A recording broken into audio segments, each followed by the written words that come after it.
Hi everyone, this is lesson 6.3 for Algebra 2A, and today we get to dive back into logarithms. Logarithms you did cover last year in Algebra 1, but just to remind you, logarithms are really just a rewritten version of an exponential function, okay?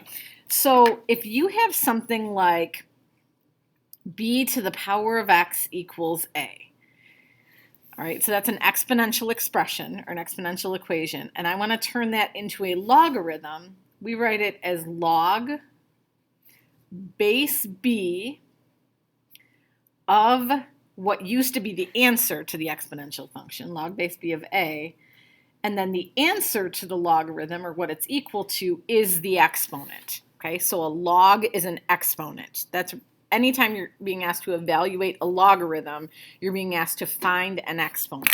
Okay, maybe even make a note of that this thing over here on the other side of the equals, that's always going to be your exponent in your exponential expression. Okay, and this will kind of help you remember how to rearrange these things. You're going to hear me refer to this as like the circle method, where if I wanted to put this back into exponential form, I could do it by going b to the power of x equals a. Or if I wanted to turn this into a logarithm, I'm starting here with log base b of a equals x. Okay, so you're always going to have kind of that circular rotation to be able to rearrange these things. So this next section, you might want to put a star next to this example. These are ones that you're being asked to do without a calculator, and I promise you can do them, although they do get a little tricky toward the end. And these are the types of problems you're going to see on your no calculator quiz that's coming up next week. Okay. So with this first one, log base 3 of 9, remember what you're looking for is the exponent. So the question that you're asking yourself is, what is this equal to? And you're saying 3 to what power makes 9? Now, you, I think, can answer this question without necessarily having to write all of that down, but I just wanted to make sure you understood what you're being asked to find here. The answer to this question is the exponent that would turn a 3 into a 9. So log base 3 of 9 is just equal to 2, okay, because 3 squared is equal to 9. So same thing here. What I'm really asking myself is 6 to what power makes 1 over 6? And to answer that, you have to understand where fractions come from in terms of exponents. Remember, negative exponents turn things into fractions, so I would need a power of -1 here. 6 to the power of -1 would turn into 1 over 6. Okay, for this next one, that square root of 32, we're going to want this to be written in terms of 2. We're going to want this to be written as a power of 2. So I think the first thing I'm going to do is write this thing as 32 to the 1/2 power, because it's a square root. And then I'm going to think about this 32 as being a power of 2. Okay? I know that 32 is 2 to the 5th power. So this is really 2 to the 5th power to the 1/2, which I can put together and make 2 to the 5/2 power.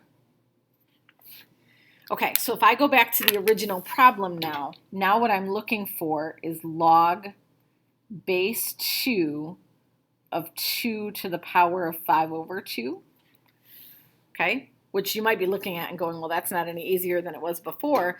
But remember that what you're being asked for here is the exponent. So essentially what I'm saying is 2 to what power is equivalent to 2 to the 5/2 power? And then there's your answer, right? The answer is just 5 over 2, okay? So I'm just going to change this here and put down that my answer is 5 over 2.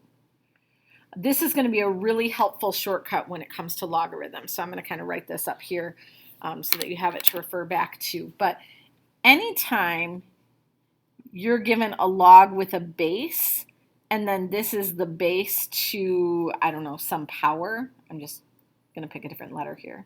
We'll use m. The answer is always just going to be that exponent. The answer is always just going to be m, okay? Because you're saying b to what power is equivalent to b to the mth power, and the answer is just the exponent. So you're going to see this come up a lot, where this base and this number match, and then you've got some power floating up here, just understand that that power is the answer to your question. And that's kind of what I used here, is once I could write this where this was a 2, then my answer was just sitting there for me the whole time. Okay, so now let's look at this next one. This next one is a little tougher. This says log base 9 of 243 equals something, and I'm going to go ahead and make this equal to x so that I can rewrite this in exponential form. So I'm going to say 9 to the power of x equals 243. Now, the reason I'm saying this one is harder is that's not going to be a perfect whole number power of 9. And let's see if I have a calculator here to show you. And you may not know the powers of 9 off the top of your head. That's okay, but I'll show you with a calculator here that we know 9 to the first power is just 9. 9 squared is 81. 9 to the third power is bigger than that 243. So we know that our answer is going to be between 2 and 3, but I don't know that off the top of my head. But here's how you can figure it out. Let's take both of these things and write them as powers of the same base. So I know, for example, that 9 can be written as 3 squared. So I'm going to take this and rewrite it as 3 squared with that power of x still on the outside. Okay? And 243 is 3 to the 5th power. Guess I didn't really need parentheses on that one. So now that I have them both written as powers of 3, I can just say I know that this has to equal this. I know that 2x has to equal 5. And then if I solve that, I get that x equals 2.5. And that there would be my final answer for this one. So if you did 9 to the power of 2.5, you're going to get 243. Now, I want to point something out here. I did mention a minute ago that your answer is going to be between 2 and 3. I don't want you to assume it's always going to be perfectly halfway between 2 and 3. I mean, in this case, that did work. That's not always the case. So I would always set it up this way, where I rewrite both numbers as powers of the same base. Okay, and usually one of them is pretty obvious. I mean, when I see 9, I think of that immediately as a power of 3. And then I just had to figure out 3 to what power gives me 243 as well. And then make your exponents equal to each other, and you should be able to solve from there. Okay, so example 2 says solve 10 to the y equals 73 to the nearest hundredth. And there are some ways you can solve equations like this directly, using logarithms to cancel things out and stuff like that. But what I'm going to do is I'm going to rewrite this in logarithmic form. So I'm going to write this as log base 10 of 73 equals y. Okay, well that's kind of nice because y is by itself. So all I really have to do is evaluate this. I want to remind you that this log base 10 is what's called a common log.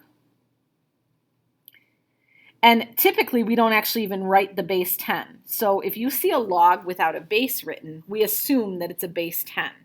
And the nice thing about common logs is we can do them in your calculator. Your calculator is designed to do common logs for you. So that means I can go to my calculator and just type in log of 73. That only works because this was a base 10. Okay, we are going to eventually talk about how to do it with other bases, but I'm going to hit the log button, which is down here on the left side, log 73, and I end up with 1.86. I'm rounding to the nearest hundredth, so 1.86. Okay. All right, next one. If it's written in log form and I don't like where that x is located, let's try rewriting it in exponential form. So we did the reverse back here. It was in exponential form. We rewrote it as a log. We were happy that the y came out by itself, and then we just had to evaluate this. So now let's go the other way. Notice there's no base given here, so we assume that it's base 10. Flip this around, and I get 10 to the power of 2.9 equals x. And once again, that let the x be by itself. So all I have to do is evaluate 10 to the power of 2.9. I know it's going to be pretty close to 1,000 because 10 to the third would be 1,000. Okay, and it comes out to be 794.33.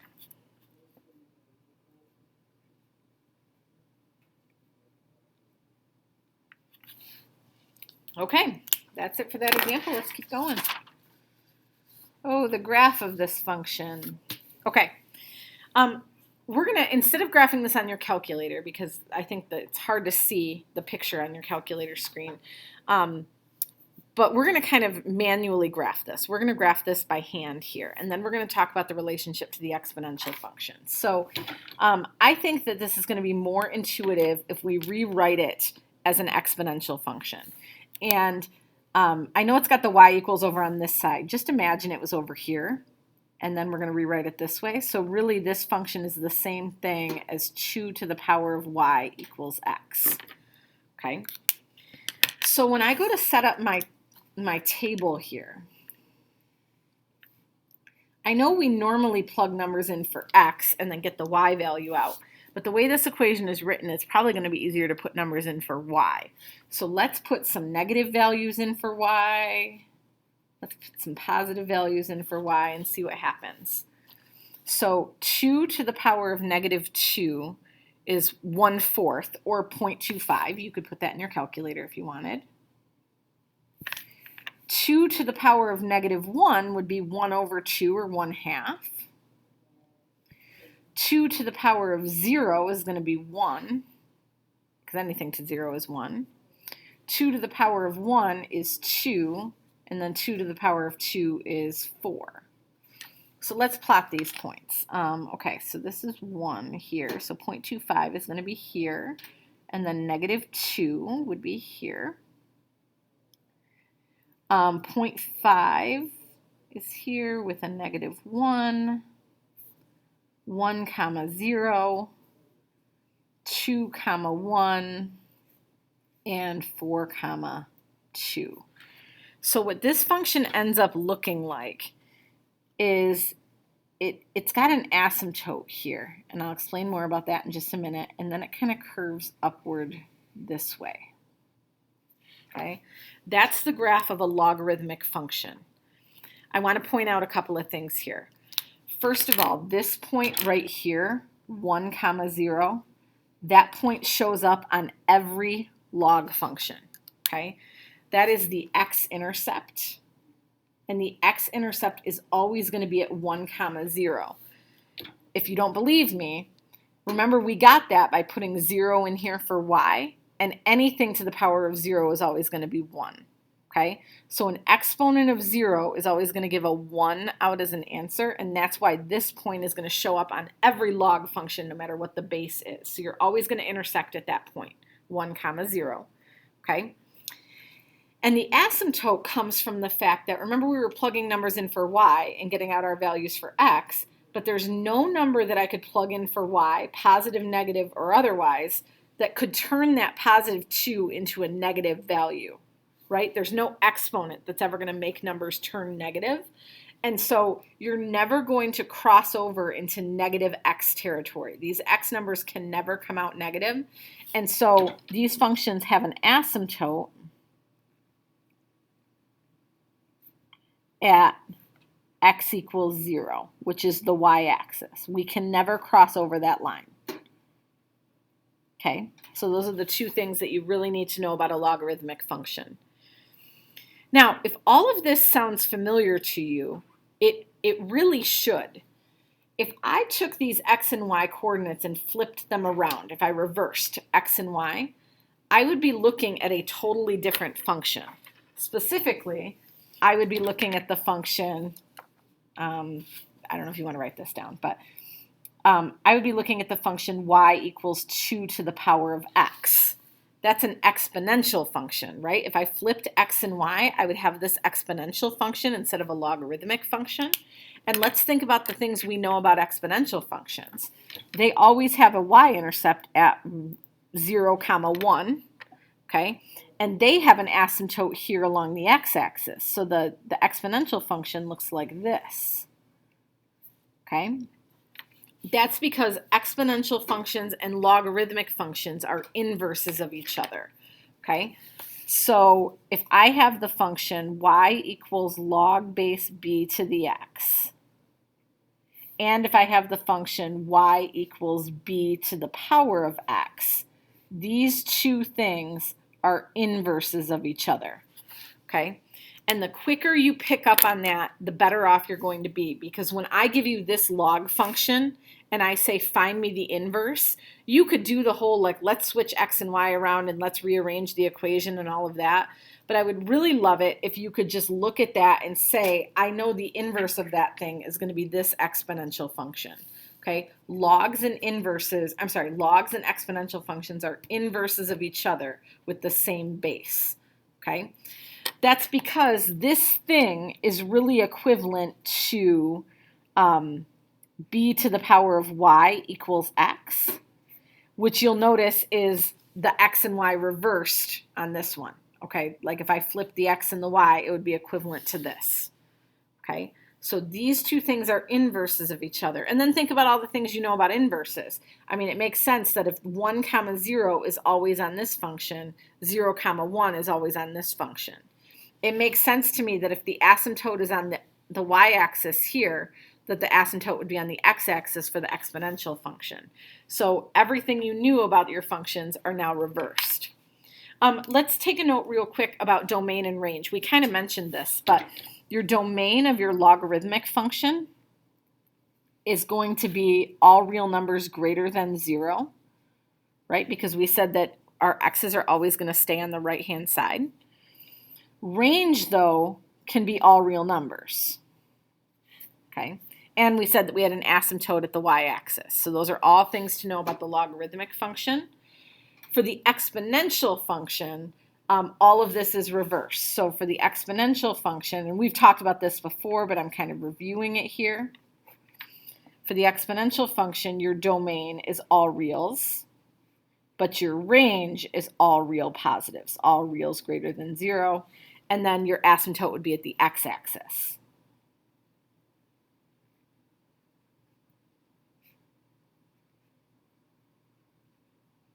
And it always contains the point 0, 1.